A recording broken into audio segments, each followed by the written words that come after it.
Ya, kali ini kita akan membahas mengenai bola konduktor dalam medan listrik seragam. Nah, di beberapa video yang lalu kita telah membahas perumusan potensialnya melalui persamaan Laplace.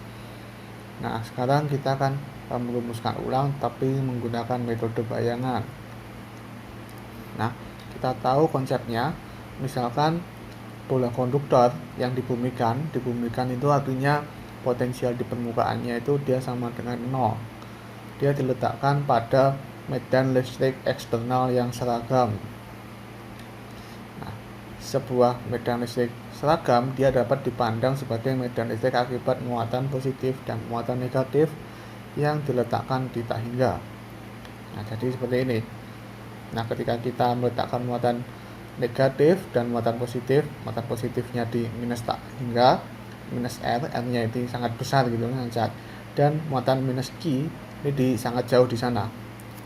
Nah, bentuknya arah medan listriknya yang oleh muatan positif kan dia keluar gitu kan, dia mengarah ke sana. Nah, kalau untuk muatan negatif kan dia mengarah ke sana, masuk. Nah, karena ini letaknya sangat jauh, jadi sudut yang diapit ini dia sangatlah kecil. Jadi seakan-akan dia mengarah ke sumbu Z. Jadi dia seakan-akan terlihat sebuah seragam gitu, konstan gitu. Jadi medan listriknya akan terasa E0. Medan listrik yang konstan itu dia sebanding dengan 2Q per 4Pi epsilon 0 R kuadrat itu. Jadi dua kalinya kan, jadi oleh muatan plus Q dan oleh muatan minus Q. Nah, jadi kan terdapat bola konduktor yang memiliki jejari A diletakkan di titik 0 di sini. Ini titik 0-nya. Ini titik 0. Nah, di mana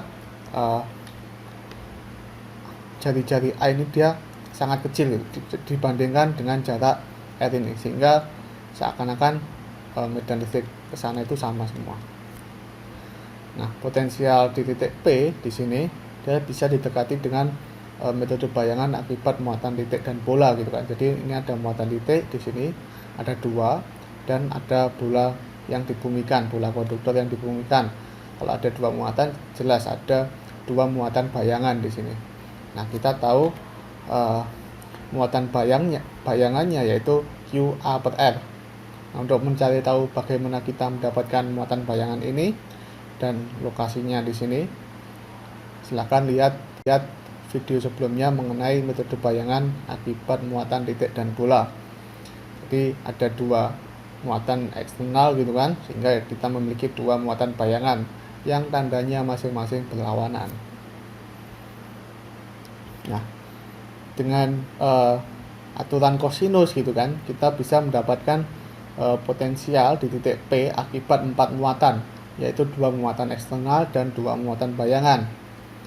Jadi untuk pertama, untuk muatan yang positif yang ini kan, dengan jarak dari titik sini ke P kan sini.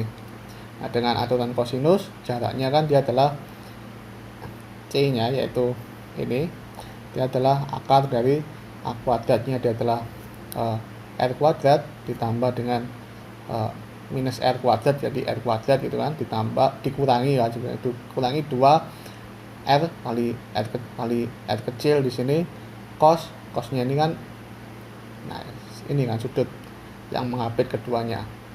Sudut yang mengapit keduanya kan tidak lain adalah pi dikurangi theta.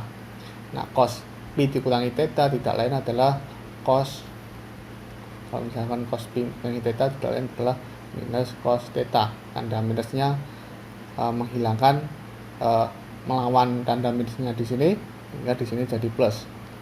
Nah, begitu pula yang muatan negatif di sini. Muatan negatif jaraknya kan dia adalah C di sini kan, dia adalah A kuadrat R kuadrat ditambah dengan R kuadrat dikurangi 2 R kecil R besar cos theta. Nah, sekarang yang untuk muatan bayangan. Untuk muatan bayangan yang negatif di sini jaraknya kan di sini. Nah, jadi ini tandanya positif, soalnya di sini sudutnya bisa didekati dengan Pi dikurangi dengan theta. Nah, kalau yang di sini, muatan bayangan yang di sini, yaitu di sini, sudutnya tidak lain adalah theta, itu sehingga tandanya negatif. Nah, jadi kita memiliki potensial di titik P akibat 4 muatan, 2 muatan asli, muatan eksternal, dan 2 muatan bayangan. Nah, kita bisa keluarkan ini yang muatan potensial akibat muatan yang asli, kita keluarkan suku R di sini, dan muatan bayangannya kita keluarkan yang suku R besar, dan kita keluarkan A per R kecil gitu. Jadi kita akan memiliki bentuk seperti ini. Apa tujuan kita membentuk kayak gini? Ya tujuan kita agar suku di depan ini dia bernilai 1. Kenapa kok seperti itu? Karena kita ingin menderetkan bentuk akar ini dalam deret binomial. Jadi agar medan listrik terlihat seragam, kita mengambil R-nya mendekati tak hingga. Dan dengan pendekatan ini kita bisa menganggap bahwa potensial dapat dijabarkan dalam deret binomial. Di deret binomial itu kan bentuknya seperti ini, bahwa A ditambah B pangkat N, itu adalah jumlahan dari I sama dengan 0 sampai N, kombinasi dari N dan I, A pangkat N minus I, B pangkat I. Nah, kalau kita memiliki bentuk akar seperti ini kan, seper akar 1 ditambah X, misalkan ini X gitu kan, dia akan sama dengan 1 ditambah X pangkat minus setengah. Kalau kita deretkan binomial, suku pertamanya dia adalah 1 pangkat minus setengah kan 1, ditambah minus setengah pangkat minus 3/2 kan 1 juga. B nya X, berarti X per 2 gitu. Nah, jadi bentuk potensial yang sudah kita keluarkan seperti ini, dan kita memiliki bentuk deret binomial dari 1 ditambah X pangkat minus setengah seperti ini. Nah, apabila kita substitusikan, nah yang suku pertama ini kan 1, nah, ini dikurangi X per 2, berarti setengah dari ini, tapi negatifnya. Yang ini 1 dikurangi setengah dari ini, tapi negatifnya, jadi yang ini negatif, yang ini jadi positif. Terus yang ini negatif, A per R nya bisa dikeluarkan, 1 negatifnya dari ini, dan 1 dikurangi negatifnya dari ini gitu. Nah, kita bisa melihat bahwa nilai 1 ini bisa dicoret, begitu pula yang suku muatan bayangan. Nah, begitu pula setengah R kecil kuadrat dibagi dengan R besar kuadrat bisa saling mencoret. Begitu pula suku yang setengah A pangkat 4 per R kali R besar kuadrat. Sehingga perumusan potensial kita hanya menyisakan bentuk seperti ini.